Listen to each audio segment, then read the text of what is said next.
and then share that information with your beautiful children. So let's get started. So a few warnings before we dive on into the nitty-gritty of financial aid. Some things to keep in mind is that we are counselors, not financial aid advisors. If we were, we wouldn't be standing here before you right now. We'd be doing something else. Also, please keep in mind that this is just an overview. Hopefully it's painless. You don't panic. It's not meant to stress you out. It really is just to create awareness for all of you. And again, we're not here to offer specific financial advice to any families. Also, be wary of any companies or individuals promising financial aid guarantees. That definitely doesn't exist. They can't predict or tell you or make sure that you get a specific amount of money for college. So that money is better off being put towards your child's education, their college education. So again, just be on the lookout for that, because people won't like to promise you a lot of different things, but at the end of the day, they really can't promise you that. They don't know.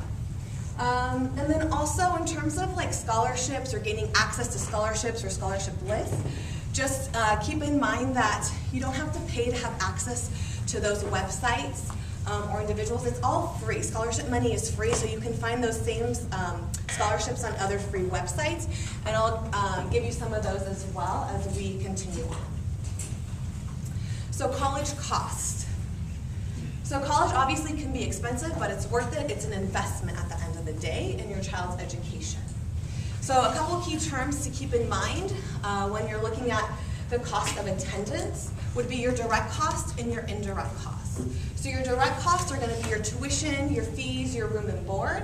That's laid out for you. And indirect costs are going to be books or transportation. So maybe your child is away at school, it requires an airplane. So calculating in that airfare, how often they're going to come home, things of that nature. So your direct cost plus your indirect cost is going to equal your cost of attendance. And obviously the cost of attendance is going to vary from school to school because they all charge a different rate. From public to private, they do vary. So how a typical family pays, you can see on average, so 35% is coming from scholarships and grants. Yay, we love that. It's free money. You don't pay that back. Loans are going to be 27%. Obviously, you have to pay those back. And then 23 is going to be typically coming from the parent, and your children love you all very much. Yay.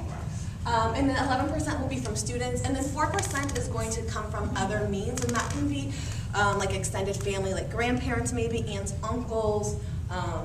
So on average, this is what it does look like, but obviously every child's pie chart would look a little bit different.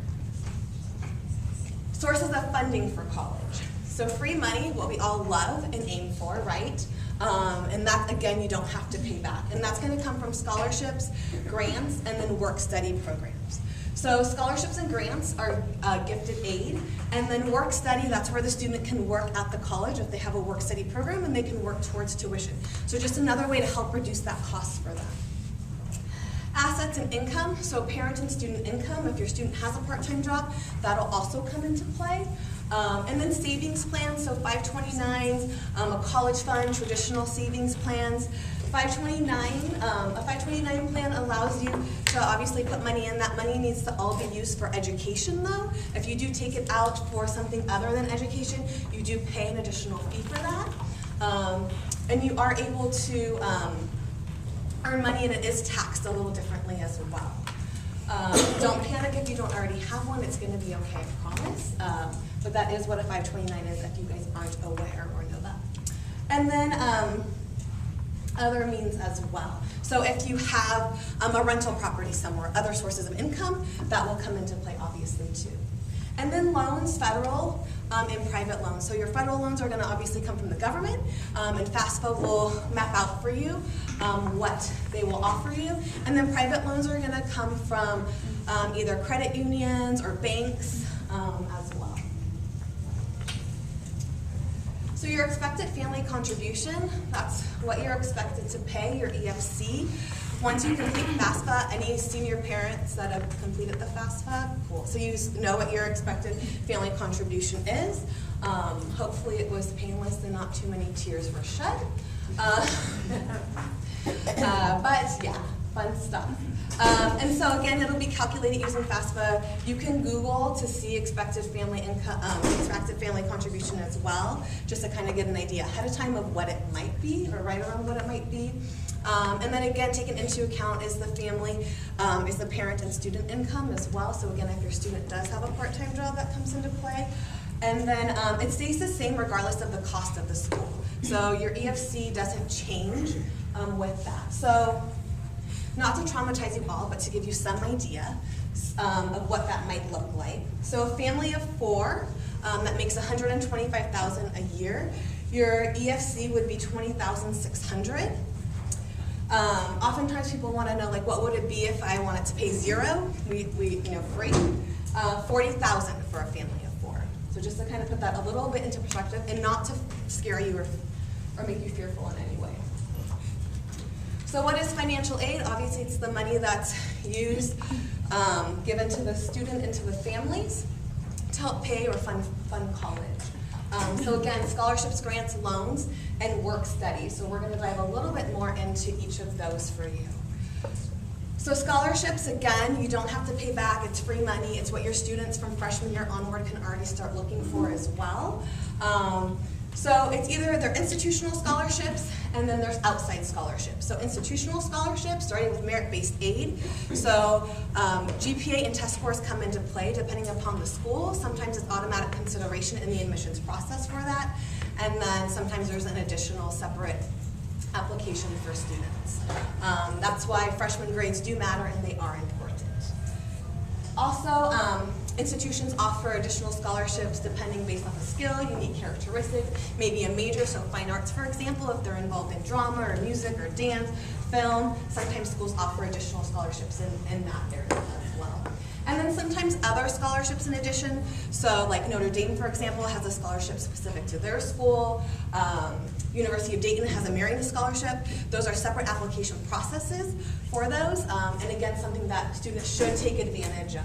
And you can find all that information on each school's financial aid website, just to kind of give you a heads up about what that school has. Because at the end of the day, they all do their own thing.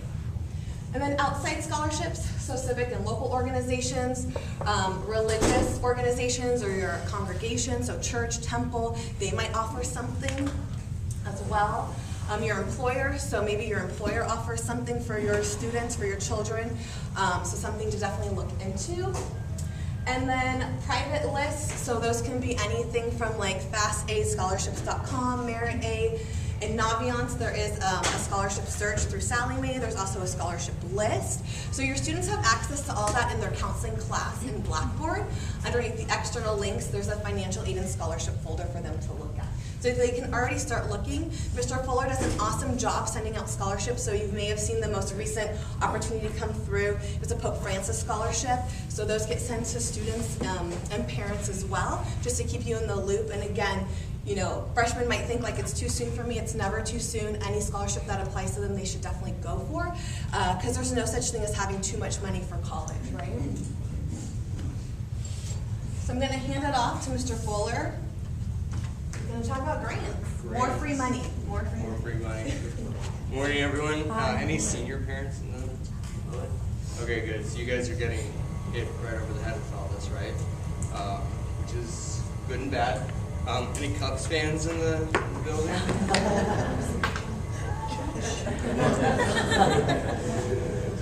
So I'm gonna kind of transition a little bit. Ms. Willis kind of went over the general overview. I'm gonna go into more of the specific types of aid you'll see. So she mentioned scholarships.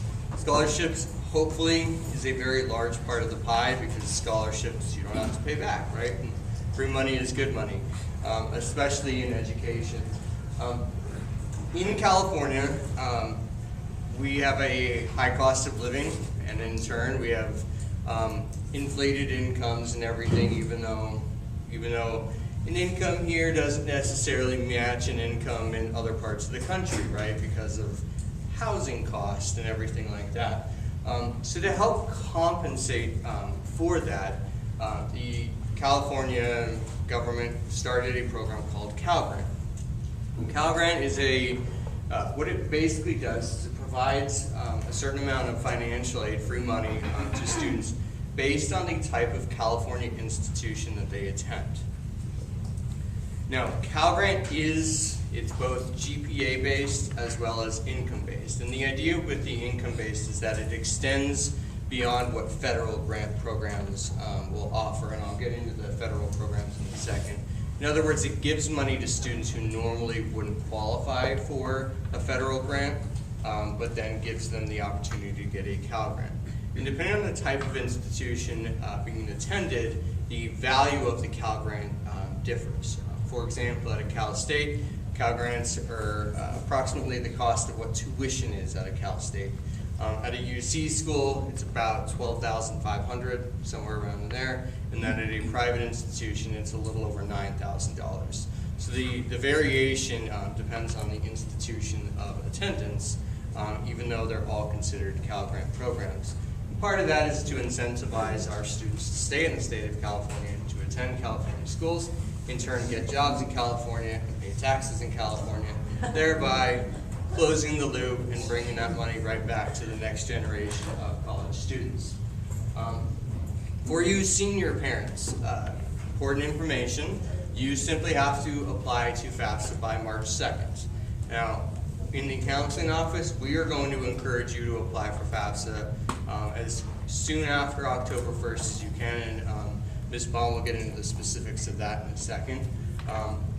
Beyond that, you have to create an account through that website, the California Student Aid Commission, and it kind of goes from there. We automatically send GPAs with student identifying information to the California Student Aid Commission now, so there's nothing you need to opt in for. If you wanted to opt out, there is that option, but that seems a little silly to us. Why would you try to opt out of getting potentially free money?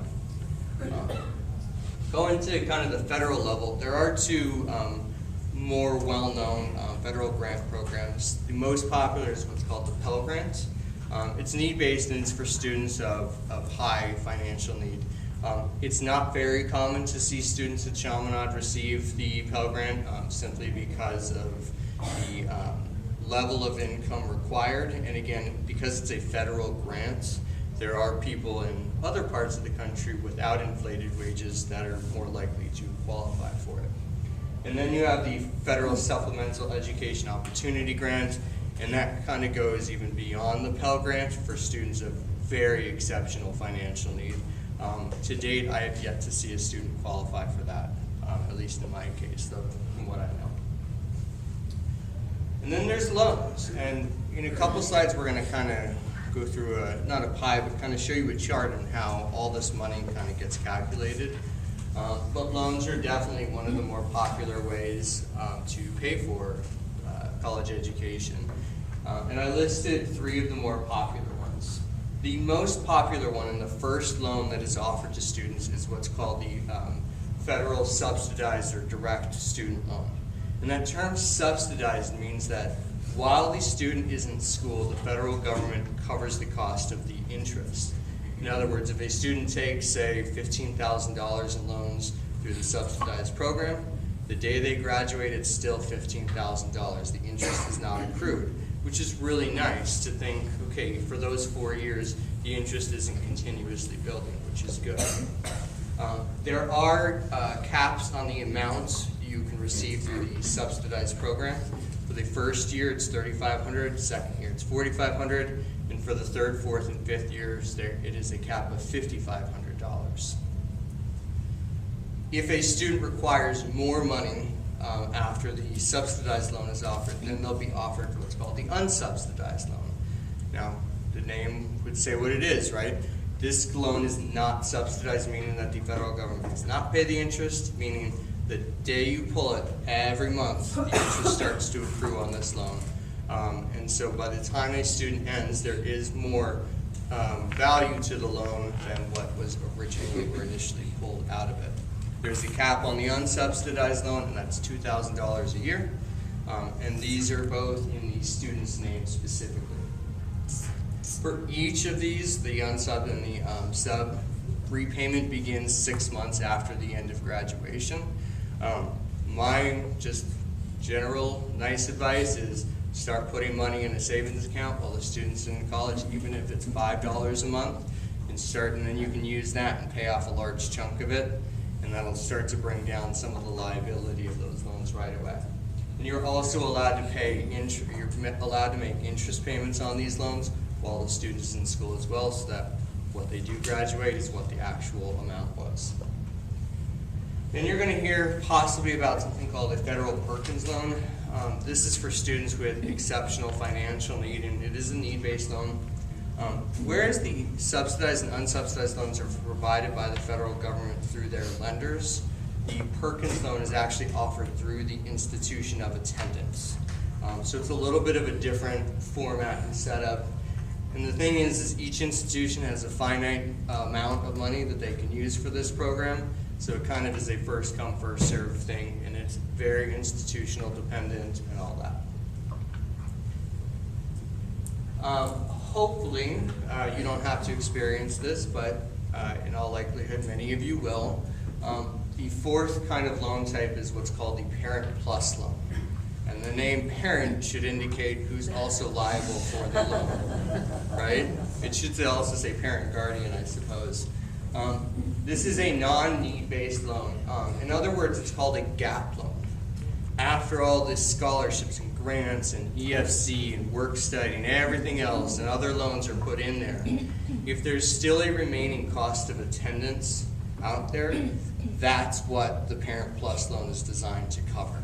And the Parent Plus value, the amount of that, is going to depend on the institution of attendance, right? Some schools are a little bit more affordable than others, therefore the Parent Plus loan is going to be a little bit different as well.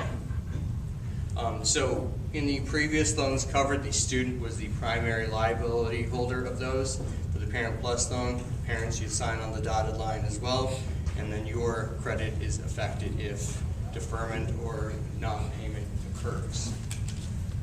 And then as well, if you don't want to go through the federal government's program of getting loans, you can also do it through a private lender, credit union, bank, etc. Again, these are non-need based, and the interest rates are going to be variable. I can almost guarantee they're going to be unsubsidized, everything like that.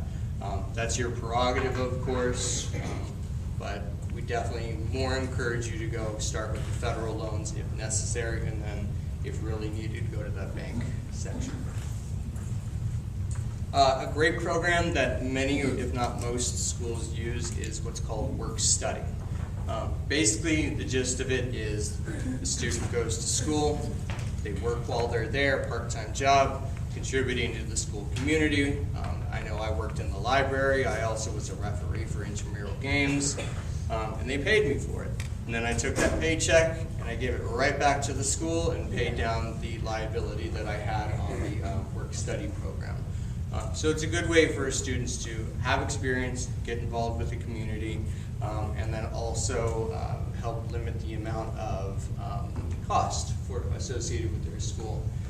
Each college is very, very different about how they treat this versus in terms of the amounts, the guarantees of employment, and everything like that. So if you do see that as an option on a financial aid package for a school, make sure you do your research to see that it's a really good, viable option that you're getting yourself into.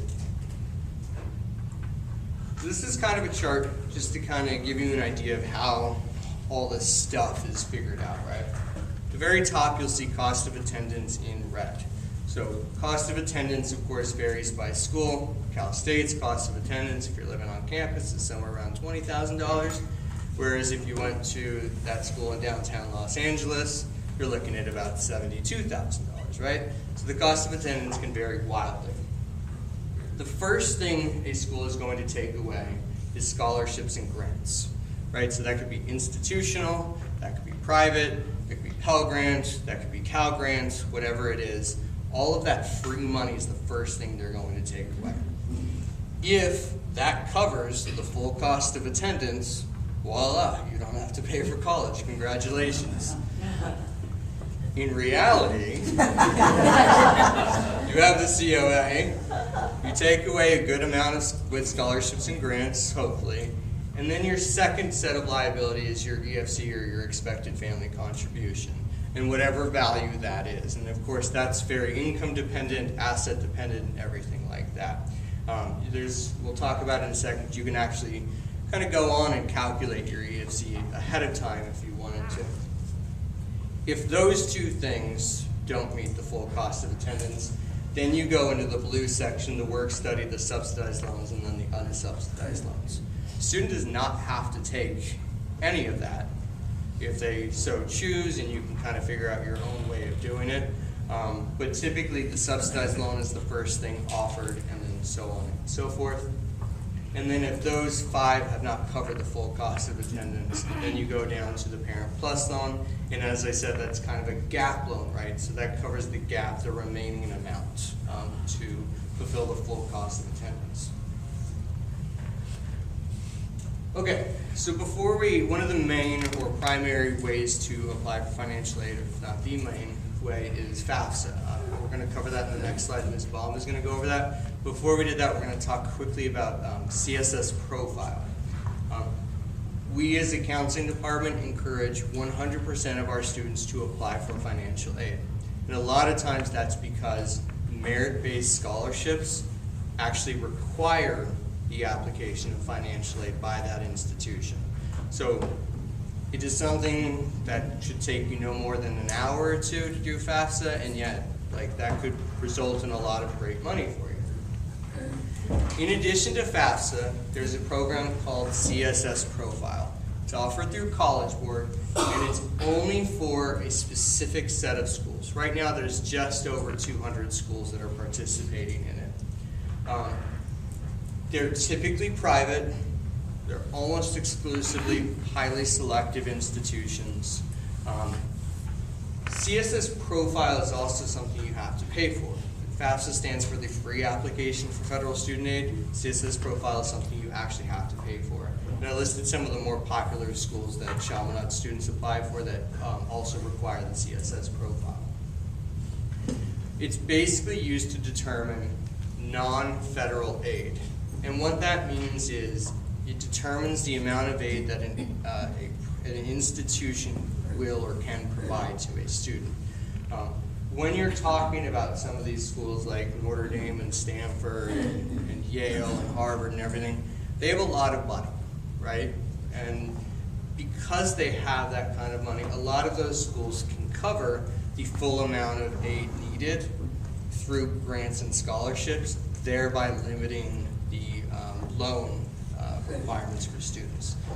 Again, it's very hard to get into these institutions a lot of times, but if you can get in, then that's kind of what they use that for. So CSS Profile, even though you pay for it, it should be really viewed as a great thing. It's a very heavy or more detailed version of FAFSA, and they basically use this to really figure out what your true liability is so that the school can help you out as much as possible. It's a good thing. It's a good thing that you actually have to pay for. Like FAFSA, it is available on October 1st, and the deadlines are going to vary. If you're applying early decision, usually the deadlines are around November 15th. If you're applying regular decision, they're usually sometime in February. But again, you can do this early. You can get your results early once the admissions offers have come through as well. And with that, I'm going to pass it off to Ms. Baum so she can talk about FAFSA and all that good stuff. All right, so as Mr. Fuller mentioned, with the FAFSA free application, so it's right on there. We do recommend all our families fill this out. I recently just did this with my senior, and honestly, it was a lot less intimidating than I thought. It took probably about 45 minutes total to get it all done, and definitely have your social security number, child social security number, and then one thing I had to go and find was his driver's license number. I didn't think to grab that. So there is a little ticker on when you open the application, and I had walked away for about 10 minutes. So when I came back, it's like, are you still there? So it does log you out. So if you can collect all the information first, it's really helpful. But all in all, very user-friendly. And I hadn't filled one of these out in a really long time since I did it for myself when we were doing triplicate forms, and depending on what color, went to a different office. So very different online, but very quick. So It's open now. It opened October 1st. Like Mr. Fuller said, you want to get it in by that priority deadline of March 2nd. Obviously, the sooner you get it in, money does run out, so your chances are better. The other part that was absolutely very time-saving and great was that IRS tool. It links your application to your tax return. So, things you fill out where they'll say, look at your tax return, and on line 10A, write down that number and subtract it from 10B and all that stuff. You didn't have to do any of that. It asks for your permission to link your tax return, and then it's like magic. All those numbers are in there, and there's nothing you have to do, which was wonderful. The only thing I will add, about a week after I submitted, I got a letter from the IRS, so as I'm pulling stuff out of the mailbox, slight little heart attack. But it was just, they wanted to make sure that I had really given them permission, and it was one of those things where, this was you, great, there's nothing you need to do, and if it wasn't, call us right away. But again, made it really easy. I never actually had to physically look for my tax return while I did this because it linked automatically, so I did not have to go through all those papers, which was really nice. And then as Mr. Fuller said too, each school does have a different deadline, so you want to look at that. Also, so it's using, it sounds funny, the prior, so it's using your 2016 taxes. If there were any special circumstances, you sold a house, you sold a business, someone lost a job, anything like that, you can call the university's financial aid office because there is a little spot there for a written explanation so that, if it's looking like your numbers are really off, you don't want that to be what you submit, so you can explain that to them. And they will take that into consideration as well. That includes anything if someone was ill and your medical expenses were really high that year for whatever reason or anything like that. So then once your letters come, as Mr. Fuller said, you don't, just because loans are offered doesn't mean you have to take them. Don't consider the loan amount part of your reward because obviously the loan parts we have to pay back. So just looking at that, that's going to be a family decision at that point. You'll get different offers from different schools and whatever works for you, going forward and for your student. So we do have to file the FAFSA every year. There is a possibility that the award could be the same, but it's not likely as it depends on, your job and things like that as well. So as you file it every year, you will most likely get different numbers. Credit card debt is not taken into consideration, so there's nowhere on there, to explain any of that. So unfortunately, does not get taken into account. It really is your tax return. And that's literally where I pulled all the information from. So other forms of aid, as Ms. Wallace mentioned, Mr. Fuller is awesome about sending all the scholarship information out. He sends it to your parent email and as well as your student. So if you just looked at your emails right now, there's at least 10 of them in there. Some of them are really quick. They just have to write like a 250-word thing, and there's a possibility of getting $500, getting $1,000. So definitely worth having your student look at that because a lot of money gets left on the table every year. We always hear that from many institutions because people just don't know. So taking advantage of all of those is great. Sally Mae is another one. And you can find all of these on our counseling page as well. For the students too, on their Blackboard, all of this is listed if they want to find it. Another thing to consider is the Western Undergraduate Exchange. So the states that you see over there in red all participate in this, and it is a very highly discounted tuition for our California students. So we looked up Montana, for example, the other day, and look at my numbers so I don't give you the wrong data, but so in-state tuition was $7,000. So for one of our students, it would be $10,500 as compared to out-of-state tuition, which would have been $25,000. So it's a huge discount. So if your student is interested in any of these, going to any of these states, this is a great program that can help you out a lot as well. Some of them are limited though to like a specific program or a specific major, so obviously looking into that school's particular, what they're offering at that particular school is helpful. There is, but the tuition rates come down to like a UC or a Cal State here, so if that's one of their schools, you can be in great shape there too. Here are all the websites.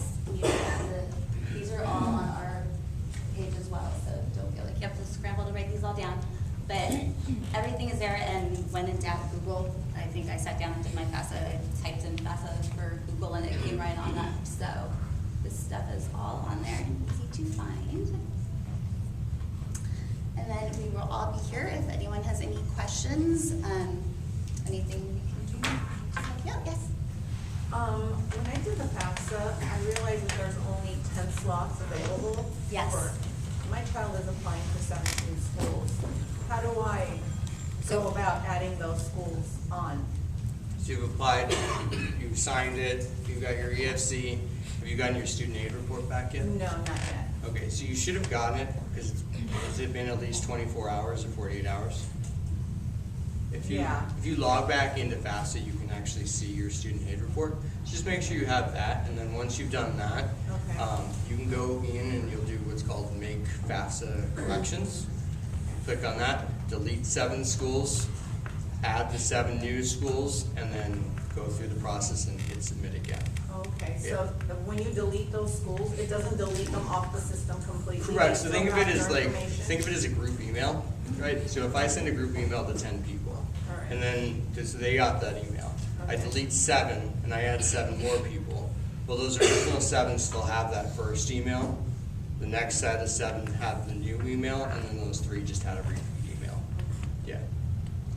Is that the same for the CSS? I think CSS allows a certain max, and you just put the schools on there. Their max is, I believe, 8 or 10.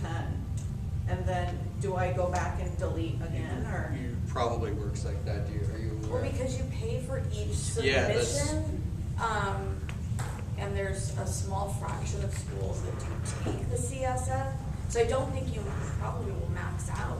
No, there is a max. No, what I'm Have saying you is. maxed out with your With the list? number of schools that I was able to put in there. Okay. And then, I thought I'd ask you guys. Yeah, I don't know for sure, but I'm guessing it's somewhat similar. We would have to look at the Yeah. login. That's pretty unusual, because again, only like a small grouping of schools take that Yeah. Right. documentation. Okay.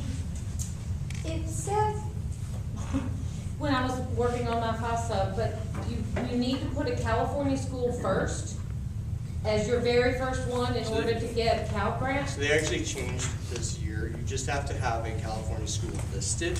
Oh, I mean, I went back in and readjusted Yeah, it, but and- y'all must have had And it they on. changed it, like I looked 2 weeks ago and it said it had to be first, and then like last week it changed to just say it had to be listed, so. As long as you just make sure you have a California school listed. I'd probably put one first just because I'm a little OCD like that, but as long as it's on there, you should be fine. So, some of the schools that our daughter's looking at, extremely expensive. Out of state, I mean, I've seen as high as $70,000 a year. And if you don't qualify for financial aid, how much are you expected to, I mean, It's all gonna be dependent on what your income is. Yeah. So a family that makes considerably less might qualify for anything that's need-based, meaning this family cannot afford this amount. In my experience with financial aid, what you feel like you can afford and what they tell you you can afford are very discrepant. Right. That was one of the shocks of my lifetime when they expected family contract. I was like, Right. am I going to sell one of my children? Like, where yeah, is it's like, that do they money? expect you to wipe out everything? I mean, So you know, that's where yeah. the family decision process making comes in. Like, you have to prioritize, if they get into a school that costs considerably less, for undergraduate, usually that's what we're going to recommend if that financially is not something you're comfortable writing a check for. Right. every year, which for most people, it's not. And I think I read somewhere that maybe you can negotiate with the schools, is that, have you heard anything? You could certainly call and ask. I would be I would be, that's a newer Trend. thing, and you want to be very wary of that. If it's your child's top choice school, and maybe your circumstances have changed somewhat, or your FAFSA maybe was not a representation. Maybe you got a huge bonus that year that they're considering, but you're never going to have that available to you again, or it's been discontinued, or some financial circumstances changed. You can go to that school and say, my child really wants to attend, but this is our second consideration because we're only having to pay this much. Is there any way you can come up with anything extra or any other programs? You just want to be careful how you approach it, that you're not sounding like you're holding a hostage and saying I want this money from you, because I've seen it go not great. Because you said, if you make $100,000, you're expected to pay 20% of what, or something like that? Yeah, with your expected family So contribution. obviously you make more, you're expected to pay. Yeah, but it all varies depending on liabilities and everything else. So Oh, that's okay. like a general idea, and it can vary wildly depending on family situations. That's why they expected, the cost calculators are helpful for those of you that do not have seniors, just so you can go in and get an idea in the next year or two. What does this look like for our family, given what assets we have and what income we have? So you can think about it for 2 or 3 years, how you're going to afford to do that. But, it's helpful to just be informed. I did want to just throw out there, going back to the negotiating part of it. If you are going back and you're bringing up another circumstance that came up, don't ever throw in there, well, such and such school is giving us this much or anything.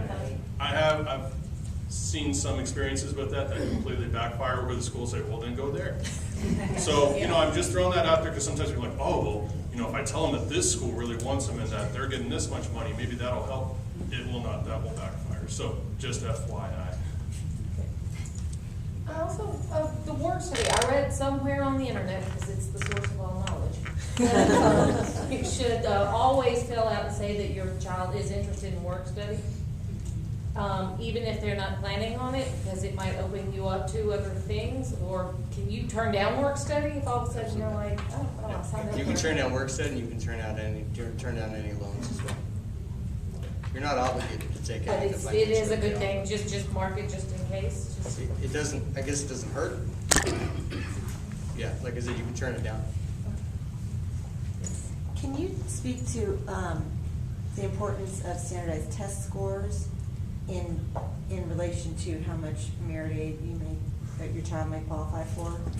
Just because I have an older son who's in grad school now, and he was going to he took the ACT, and then I called the director of admissions. It was a small school he was going to, and said, should he take it again? Does he have a better chance of getting more money? He said, no, he's already capped out at the most. But I've heard other parents more recently say that the difference between 1 point on the ACT was a difference in $5,000 or $6,000 in the amount of money, and not even a huge high score, but just. And so I wondered if that is something we should also be. Yeah, so taking into account. that's going to go from school to school. And if you go to their financial aid page, you can usually see that. So that is a newer, more it's maybe in the last 5-7 years that's become more part of what is delineating scholarship levels. Okay. So yes, if there are schools that your child's particularly interested in, knowing that and retaking, if it does make a difference and they're 1 point away, then heck yeah, you're gonna go make them take that test, right, to see if you get them up, Yeah. into that range. So yes, that's absolutely a thing. It's usually published on every school's financial aid site. Will they accept an ACT, SAT after they've submitted an application, or it depends on the school? I mean, if you decide, well, the grade's okay, but maybe we can get a little Like bit for higher, scholarship but purposes? submission is November 1st, and you're gonna take the SAT on the 4th, will they still accept any incoming? Are you saying for parents? admissions or for scholarship purposes? For admissions, or anything, admissions and or scholarships? It's gonna be school dependent on where they like kind of draw the line. Yeah, And if they because if make once your decisions. application's in, it's closed, no changes, or some will say, oh, okay, well. Some will- Most have a document receipt deadline, so they have it like an Yeah. application deadline. And so that's November 1st, let's say, and then maybe November 15th or December 1st is their document deadline. So anything at that deadline that they've received, as far as test scores, letters of rec, anything extra, then that is in their application, and after that date, they do not include it in the review. Because it's not like the deadline's November 1st and they're making a decision on November 2nd. You know, It's they've not got a lot of happening. applications. Yeah, They have a no, lot of they're not. applications to go through. So, and usually that's why we tell students, you know, if you are taking a test later, make sure you put that on your application. You know, I'm taking the November test even though your application's in sooner, and then the college will do what they choose. Accept it or not. Yeah. Yep. The back. With regard to early decision, if you apply for early decision in some places, that's a commitment. Is that also a commitment to whatever they do or don't give you? It is. Early decision is always a commitment. There's never a circumstance where it is not a binding agreement. If you're lucky enough to have 2 children applying to college at the same year, you know, or you have, you know, people, I've also heard like, you know, if you have 3 or 4 kids going to college at the same time or whatever, I understand, you know, through the grapevine, I've heard people say that sometimes they take that into consideration. Is that school by school? Is that FAFSA? Mrs. Galgo? So She's experienced. I had that happen. We actually had 6 kids, whether in college or graduate school at one time. So yes, the youngest one got way more money than the older ones because as we were going along and we were committed financially for the older kids, yes, they do. Most schools will take that, especially those that take the CSS profile. That is actually a question they ask you. So that is in fact the case. Is it, you know, a It's not- small thing? It's, or- I mean, anything's nice, but it's not Right. gonna be like you go from Life-changing. tuition of like $50,000 and you get to go for $20,000. Right, okay. It's, you know, it might be a reduction of $4,000 or $5,000, but it does happen, yes. Okay. That is true. Yes. So I have a freshman, and this is also overwhelming. But I'm in lines to her question. My girls are 2 years apart, so obviously when one's going to college, the other one will hopefully be here at Chaminade as a junior. Do they also take into consideration the high school? They do not? Wow. Okay. Public school, I mean, that's your choice that you're making to send your child here, so. Sure. Sorry. My kids went to public school. No, I mean, it's just, yeah, I mean, that's the reality, that's not considered. Yeah. Yeah. Thank you. guys review any form of this information with the students themselves? Because they don't want to hear it from me, obviously. We try. That's the answer. Here's an email with a scholarship. Do you review like the pie chart, or here's a state versus a private? I don't understand how Chaminade students maybe get this information. I'll be honest, like we try, like I was honest when I said we try, you know, even in when we went in and met with the seniors this year, where it's most pertinent to them, we give them all these tools. We talk about it. This is due here. You know, look at Raise Me so you can be getting money throughout your high school career. Look at the scholarships we're sending out to you, but we can't force them. I just meant just maybe the pie chart. I guess my input would be on this. We do try to do this, but a 16 or 17-year-old's perception of what their family income is can be wild, let's just say. Like either one way, like we have nothing and I'm never going to college, or we have so much and I can go wherever I want with no financial aid. So that's where educating you then in turn lets you, I mean, most of the time we are always talking to them about like not only safety schools as far as academics, but safety schools as far as financial, but then we're always going to refer them back that ultimately is a discussion for you to have as a family, what you have planned for and what you feel like you are able to fund. Obviously scholarships, other avenues, how you do that, yes, we talk to the students about that, but the specific numbers, in-state, out-of-state, It yeah. was like the order, like when you went in order of how the COAs broke down, that was informative to me, so just. I can't even, no. I mean, I just have to tell you honestly, like, the kids look at you like, you know, like, we're insane.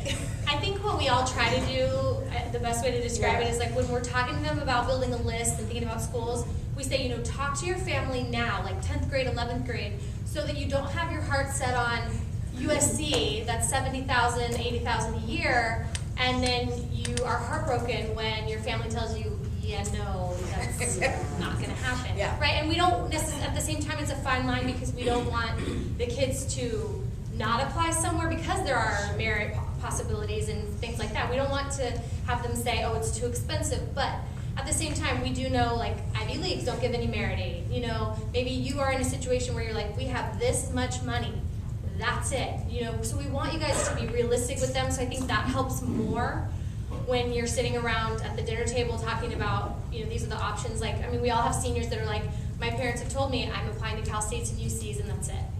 You know, for whatever reason, and a lot of it's financial. So I think if you have those conversations earlier, then everything we tell them will kind of back that up. You know, you need a financial safety, you know, so they understand what that means. Don't apply to all these schools that we don't know until you get in what you're gonna get. You know, so have some on your list that you're like, yes, mom and dad said this is okay, we know we can afford it, even if I don't get anything.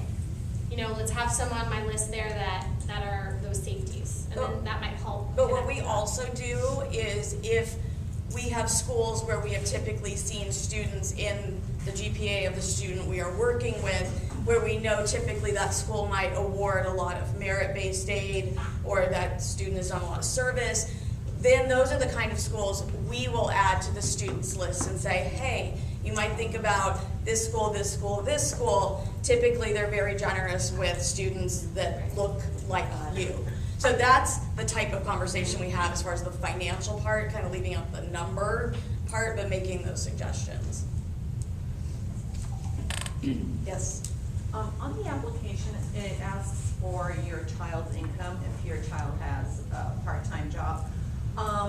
How do they calculate that? Because obviously if the child ends up going out of state or out of the city, they're not going to have that part-time job.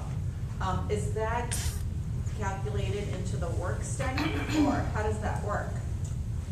I mean, typically a part-time job that a student would have like no bearing on their financial aid. I mean, unless they're. But they Very ask. minimal. Unless they've got their own, Right. yeah, they do ask, I'm just saying, yes, and you should provide it, obviously, but it shouldn't have any bearing on the award that they end up getting.